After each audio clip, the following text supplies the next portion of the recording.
4%. And then you've got these projections out. You see, but nobody talks about it being 4% of the population. You have the stampede in Switzerland, the minaret affair. There are only 4 minarets in Sweden right now. Okay? I mean, there were only 4, so it's a, you know, but there's this stampede. People talk about Lundistan, you know, like Afghanistan. And these are not just idiots. I mean, these are people who are writing books, who are writing, you know, who are writing in major newspapers, etc. So there is that tide. You know, there are the O'Reillys, there are the Krauthammers.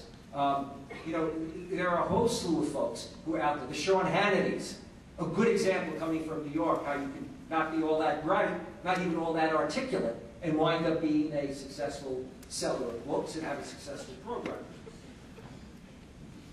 What can we say, first of all, about religion to put this in context? All religions have a transcendent side and a dark side.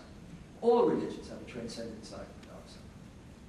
The transcendent side, meaning that all religions believe in a transcendent dimension, whatever one might want to call that dimension of experience.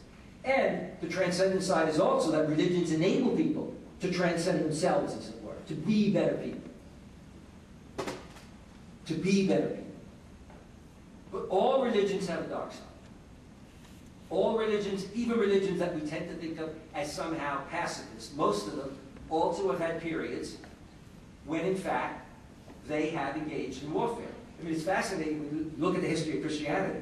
Read the New Testament, look at the Jesus of the New Testament, and then look at what the church did historically, militarily as well as even with its beliefs. 3/4 of what most Christians believe is not in the New Testament. It's kind of institutional church develops it.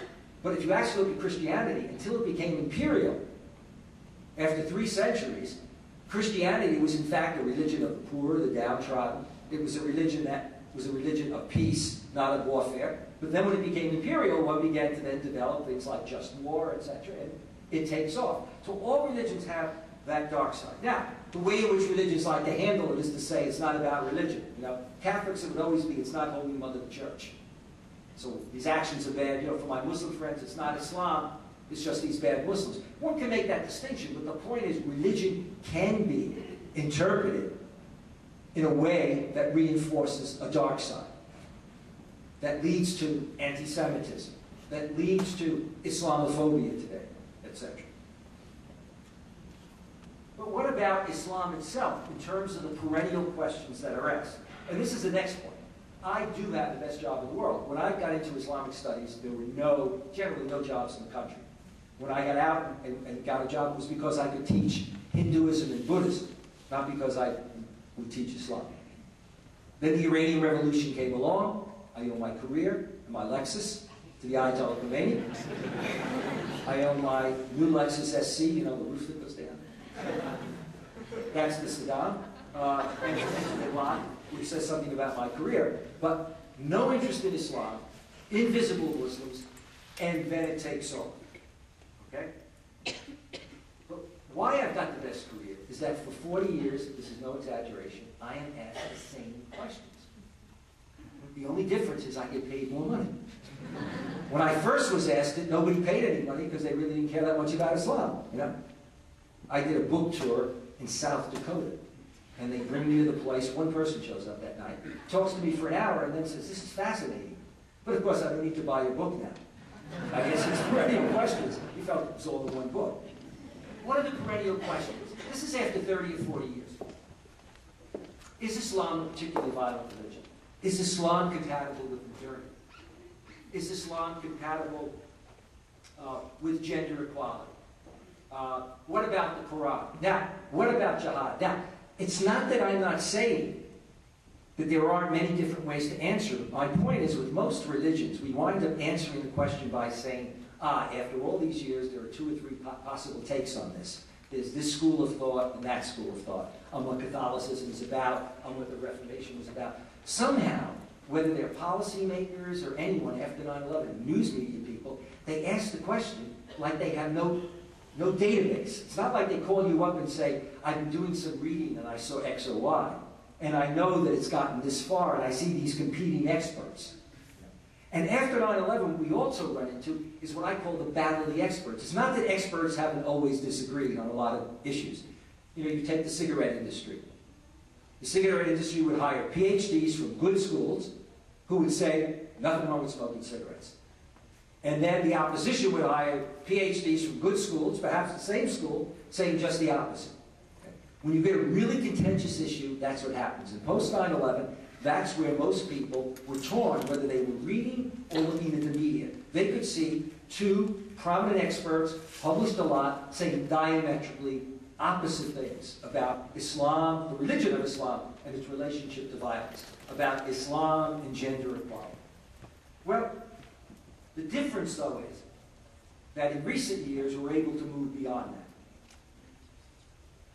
In recent years, we are able to see what majorities of Muslims actually believe. You don't have to believe Esposito. You don't have to believe Bernard Lewis, 90 years old, and I still call him Dark Data.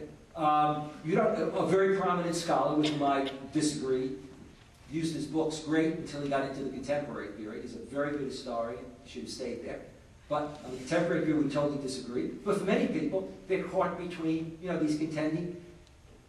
However good we are, we really can't talk about what most Muslims believe. I mean, we can, but not with good, hard evidence. But now we have that increasingly.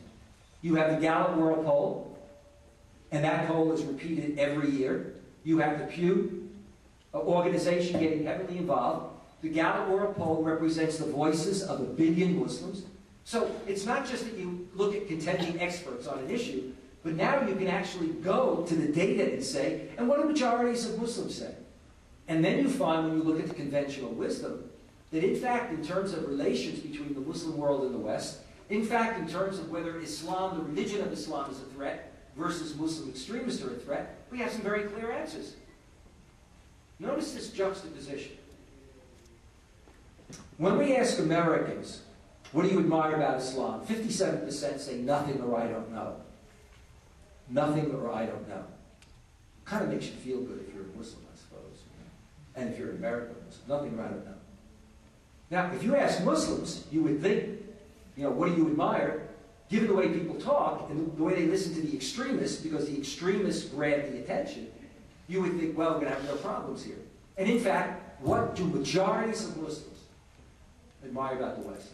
They admire our democracy, our rule of law, our transparency, our freedoms, our technology, our work ethic, our economic development. They admire all the things that the general public in America says it admires about America itself. Okay? If you ask most Muslims, what do you fear the most? One of the top things is the impact of extremism and terrorism. In fact, their stats are about the same as Americans and a little bit more. Interestingly enough, if you look at the Gallup data, you actually find that there are more non-Muslim Americans who, it's a higher percentage, that believe that attacks on civilians can be legitimated than Muslims globally. That attacks on civilians can be legitimated. Got to think about that. Okay? Can be legitimated. But if you ask Muslims what you resent, and this becomes important.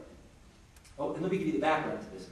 93% of the people we studied, representing these voices of 1 billion Muslims in some 35 to 40 Muslim countries, 93% we call mainstream. Why? Because they see 9/11 as totally unacceptable. They may differ as to whether or not they like American foreign policy, etc., but 9/11 is totally unacceptable. 7% we call potential radicals. Not radicals, potential radicals, because they believe 9/11 was legitimate. Okay? But the potential radicals themselves are not people who engage in violence. And their profile is interesting. They are no more religious than other Muslims.